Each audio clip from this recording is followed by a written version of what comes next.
हर हर महादेव साथियों, आप सभी का अपने चैनल लव यू जिंदगी में तहे दिल से स्वागत है। आप सुन रहे हैं अपनी पसंदीदा कहानी मेरी जिंदगी हो तुम भाग 66। बोलिए मैडम, क्या इरादा है आपका? आपके केबिन में चलते हैं या फिर यहीं से काम शुरू करते हैं? मुझे यही पसंद है। जिंदगी ने अपने चेहरे को साहिर के सीने में छुपाते हुए कहा। एक ही लाइन में मासूम सी जिंदगी ने अपने सारे हथियार डाल दिए थे। वह ऐसे भी राणा सा सरेंडर करने के अलावा कोई रास्ता छोड़ते कहाँ थे। हाँ, तो इसीलिए तो अलग एक टेबल डाल रखा है, और उसे टेबल पर अगर जाने का मूड ना हो तो ये चेयर भी तुम हारी ही है। नहीं नहीं, इस चेयर बोझ मुझसे ना संभालेगा, जिंदगी ने तेजी से कहा।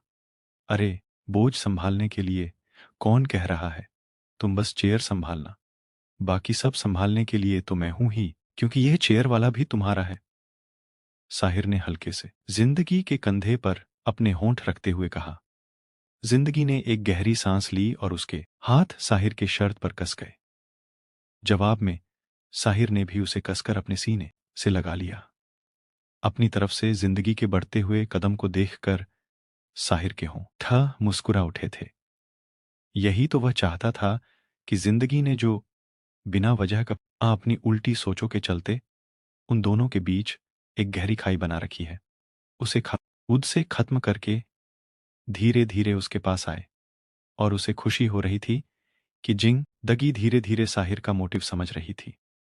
जिंदगी जब एक कदम बढ़ाती थी, उस साहिर का दिल 10 फीट उछल जाता था।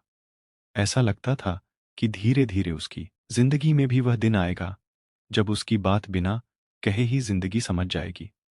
अब तक उसने अपने घर परिवार में जितने भी विवाहित जोड़े देखे थे, सबका रिश्ता लगभग ऐसा ही था। चाहे वह जितेंद्र जी, जानवी जी का हो या फिर प्रेम जी और दामिनी जी का। इन जोड़ों को कभी भी अपनी बात होठों से कहने की जरूरत नहीं पड़ती थी। एक दूसरे का चेहरा देखकर ही लोग समझ जाते थे कि परेशानी है या फिर खुशी है। सारी बातें खामोशियां ही एक दूसरे से कर डालती थी। खामोशियों का तो की रुतबा होता है जनाब, वरना अल्फाजों का क्या है? वह तो वक्त और हालात देखकर बदलते रहते हैं। हालातों को देखकर जो मुंह मोड़ जो आए, वह अपने नहीं होते। वक्त से के साथ जो बदल जाए, वह रिश्ते नहीं होते। अपने रिश्ते का मजबूत होता गहरा रंग देखकर साहिर अपनी जिंदगी का अपने दोनों बाहों में और मजबूती से पकड़ लिया। ऐसा लग रहा था जैसे कि अपने दोनों बाहों में वह अपनी खुशियों को समेट रहा है, और इतनी मजबूती से समेटने की कोशिश कर रहा है कि एक भी हिस्सा छूटे ना। कभी कभी सोचता हूं तो मेरी जिंदगी में तुम्हारा आना कोई इत्तेफाक नहीं था। ऐसा लगता है जैसे कि ऊपर वाले ने यह एक साजिश थी, वरना मैं तुम आरे लिए तो कभी सोच भी नहीं सकता था। मुझे ये अपनी छोटी सी डॉल बहुत प्यारी लगती है। साहिर ने धीरे से जिंदगी के कानों के पास कहा। छोट ईसी डॉल ने आंखों के आगे छोटी सी जिंदगी का रूप ला दिया था। ना संभाल पाने वाली खुशियों को अपने सामने देखकर दिल को एक धड़का सा हुआ था, लेकिन साहिर ने उसे तुरंत दबा दिया, क्योंकि तुरंत दगी की आवाज कानों तक पहुंच गई थी। मुझे भी कुछ ऐसा ही लगता है राणा सा, वरना मैं आपको लेकर कभी नहीं सोच सकती थी। अच्छा, तो फिर मेरी जगह किसको सोचा था? साहिर ने हल्के से जिंदगी को छेड़ा। दिल की खुशी आज शरारत के रूप में फूट रही थी। साहिर के इस रूप और इस अंदाज की तो जिंदगी ने कभी कल्पना ही नहीं की थी। हर बीतते दिन के साथ साहिर उसे झटका दे रहा था, और यही हाल तो साहिर का भी था। वह खुद अपनी जिंदगी के झटकों से संभाल नहीं पा रहा था। समझ में ही नहीं आता था कि यह वही है या फिर वो बदल गया है। अपने बदलाव पर वो खुद हैरान था। यह शरारत, यह बेचैनी और यह सब ना जाने कब जिंदगी की इस अपाधा पी में राणा एम्पायर के मालिक के खोल में दब गए थे। जिम्मेदारी यहाँ के बोझ ने उन्हें कभी बाहर आने दिया ही नहीं था। पर यह जिंदगी है साहब। जिंदगी अपनी जिंदगी के जब रंग दिखाती है तो अच्छे अच्छे लोग अपनी खोल से बाहर आने लगते थे। तो फिर साहिर सिंह राणा की क्या बिसात, जिंदगी में उसे अपनी खोल से बाहर निकलने को मजबूर कर दिया था। क्या कहा आपने? जिंदगी ने अपनी आंखें छोटी करके उसकी तरफ देखा। पत्नी जब पति से दोबारा इस कही हुई बात पर पूछती है तो इसका ये मतलब नहीं होता है कि उसने आपकी बात को सुना नहीं। इसका बस एक ही मतलब होता है कि वो आपको अपनी बात बदलने का एक मौका दे रही है। व्हाट्सएप पर पढ़ी हुई है लाइन साहिर को दिमाग में आई। लेकिन प्रतापगढ़ के राणा इतनी आसानी से अपनी बात से पीछे हट सकते थे। जब सामने मोर्चे पर आ ही गए हैं तो एक दो फायरिंग खेलने की तो हिम्मत रखते ही था। जानबूझकर अपनी बात नहीं बदली। मुझे नहीं सोच सकती तो फिर किसको सोचती थी मैडम? बिल्कुल शांत और गहरी आवाज में साहिर ने जिंदगी की तरफ देखते हुए पूछा। जिंदगी ने एक पल साहिर को देखा, जिसके चेहरे पर अभी फिलहाल कोई भाव नहीं थे। कितनी भी कोशिश कर ले जिंदगी, तेरी बेवकूफियां तेरा पीछा नहीं छोड़ने वाली है। कर्मा लौट कर आता ही है। अगर मैं जन से शादी करने जाने की बेवकूफी ना की होती तो राणा सा यह ताना ना देते। बेहद अफसोस के साथ जिंदगी में अपने मन में सोचा। जिंदगी समझ रही थी कि साहिर अब क्या सोच रहा है, लेकिन क्या सच में वह समझ पा रही थी कि साहिर क्या सोच रहा है? साहिर बिल्कुल शांति से उसके चेहरे को देख रहा था, जैसे अपने जवाब के लिए मुंतजिर हो। और साहिर की नजर जिंदगी के दिल की धड़कन तेज करने के लिए काफी थी। पर अब की आर दिल की धड़कन डर से बढ़ रही थी। पहले भी साहिर ने कुछ पूछा हो और जिंदगी में जवाब बना दिया हो तो अगले ही पल साहिर की गरजती हुई आवाज उसे कानों तक पहुंचती थी। जिंदगी, सच कहें तो जिंदगी को अपना नाम इतना डरावना उन लम्हों के अलावा कभी नहीं लगता था। जिंदगी ने अपनी आंखें बंद कर ले क्योंकि इस वक्त देने को उसके पास कोई जवाब ही मौजूद न ईन था। और जो जवाब था वह देना नहीं चाहती थी, बस किसी तरह से अपने आप कर वो साहिर के अगले रिएक्शन के लिए तैयार कर रही थी। इनको भी ना दो पल भी मुझ मासूम को चैन से रहने नहीं दे सकते, खुशी मनाने का मौका नहीं दे सकते, तुरंत गुस्सा करना होता है। जिंदगी ने मुंह बना लिया। मुझे नहीं सोच सकती तो फिर किसको सोचती थी मैडम? बिल्कुल शांत और गहरी आवाज में साहिर ने जिंदगी की तरफ देखते हुए पूछा। जिंदगी ने एक पल साहिरा को देखा, जिसके चेहरे पर अभी फिलहाल कोई भाव नहीं थे। साहिर ने कुछ पल उसे ठंड एक्सप्रेशन के साथ देखा। जिंदगी के चेहरे पर तो कांटों तो खून नहीं था, आंखों ही आंखों में एक डरी हुई इरनी की तरह उसकी तरफ देख रही थी। दिल तो जानता ही था कि साहिर में जो सवाल किया है उसका जवाब आहिर के पास भी है, और जिंदगी इस जवाब को देने की हालत में नहीं थी। अब अगर कुछ देर और साहिर इसी एक्सप्रेशन के साथ जिंदगी को देखता तो निश्चित था कि जिंदगी की बड़ी बड़ी आंखों में से मोटे मोटे आंसू गिरने लगते, क्योंकि आंसू तो आ ही गए थे, जिनसे कि आंखें पूरी तरह से भरकर डबडबा आई थीं। जिंदगी की ऐसी हालत देखकर साहिर ठहाका लगाकर हंस पड़ा। कितनी जल्दी रोती है यह लड़की, आंसू तो लगता है जैसे कि पलकों के पीछे बैठे रहते हैं, बस पलक झपकने की देरी है। अंदर बैठी हुई टंकी चालू। साहिर ने जिंदगी का मजाक उड़ाते हुए कहा, मैं रो नहीं रही। जिंदगी में तुरंत पलके झपकते हुए अपने आंसुओं को अंदर ढकेला। रो नहीं रही थी तो आंखें क्यों भर आई थी? साहिर ने जल्दी से जिंदगी की पलकों को छूते हुए कहा, जो कि नमी के कारण भीग चुकी थी। वह आप सवाल कर रहे थे और मुझे जवाब नहीं आ रहा था तो मैं डर गई थी। डर गई थी? साहिर के लहजे में हैरानी थी। हाँ तो आप मुझे डरा भी देते हो, जिंदगी में तुरंत अपना चेहरा घुमाते हो। कहा, एक तो इन्होंने पहले मुझे डराया भी और ऊपर से मेरा मजाक उड़ा रहे हैं। चेहरा घुमाते हुए जिंदगी ने अपने मन में सोचा।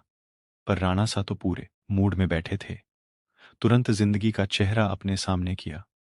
अच्छा, अपने राणा परिवार की पहली बीवी हो जिसे अपने पति से डर लगता है, वरना अपने आसपास देखो जरा, सारे पतियों की हालत खराब है। सबको अपनी अपनी बीवियों से डर लगता है। साहिर ने जैसे जिंदगी के मजे लिए चाहिए। यह सब उन लोगों की कहने की बात है। 100 बात भले ही चुपचाप सुन जाते हैं, लेकिन न एक बार आंख दिखा देते हैं तो लोग आंखों से ही डर जाती हैं। और वह ऐसे ही आप भी हो। जिंदगी ने अपने घर में जैसा देखा था वैसा ही बोल्ड आला। उसे डर नहीं, लिहाज कहते हैं, जो कि हर रिश्ते में जरूरी होता है। साहिर ने जिंदगी की सोच को तुरंत करेक्ट किया। जो भी हो, पर आगे तो बोल नहीं पाती ना, और मुझे आपसे बात नहीं करनी। रानी साहिबा गुस्सा हो गई थी। अरे, ऐसे कैसे बात नहीं करनी, रानी साहिबा? और अगर मुझसे बात नहीं करनी, तो किससे बात करनी है? जिंदगी को मनाते हुए साहिर ने उसका हाथ पकड़कर अपनी तरफ खींचा और उसके दोनों हाथों को अपने दोनों साइड कर ए हुए अच्छे से अपने नजदीक कर लिया। जिंदगी का चेहरा साहिर के सीने के पास था, तो साहिर में धड़ ईरे से उसके सर पर अपनी चीन टीका दी। पर जिंदगी एक बेल की तरह साहिर से लिपट गई। इन बाहों की पनाह में वह एहस आस था जो कि जिंदगी हर पल अपने आसपास महसूस करती थी। और अभी यह एहसास बिल्कुल नजदीक था, एक सुरक्षा का एहसास। जिंदगी ने अपनी पकड़ साहिर के शर्ट पर मजबूत कर ली थी, जैसे कि इस सुरक्षा के एहसास को, यार के एहसास को वह अपने से दूर नहीं जाने दे सकती, इसको छोड़ नहीं सकती। कभी कभी दिल में पछताव बहुत तेज बढ़ता था, और यह पछतावा जब साहिर साथ होता था तो और तेजी से उठता था।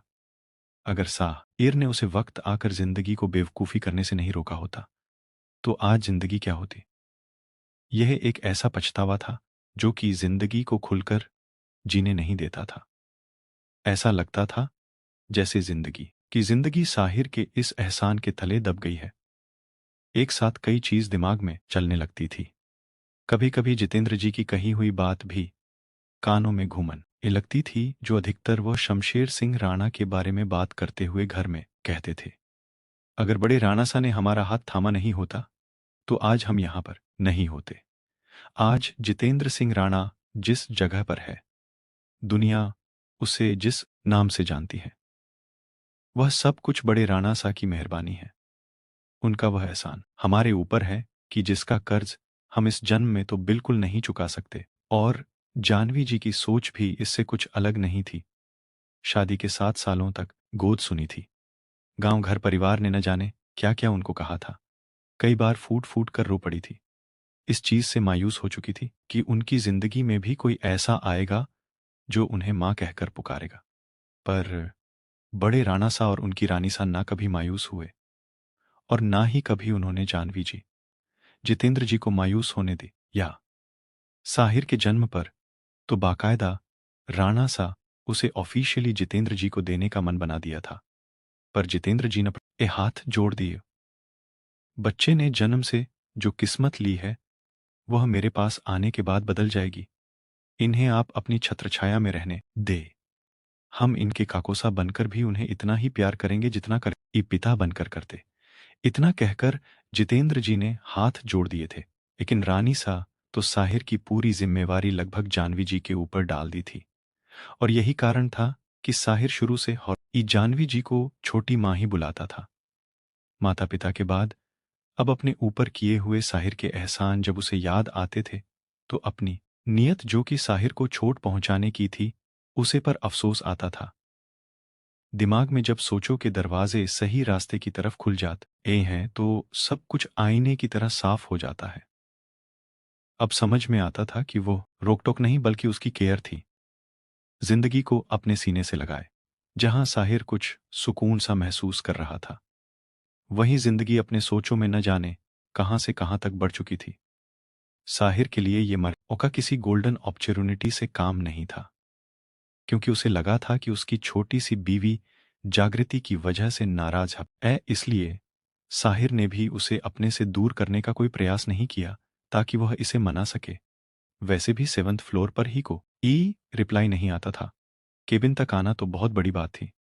इसलिए यहां पर साहिर निश्चित था, लेकिन जिंदगी का दिल तो डगमग हो रहा था।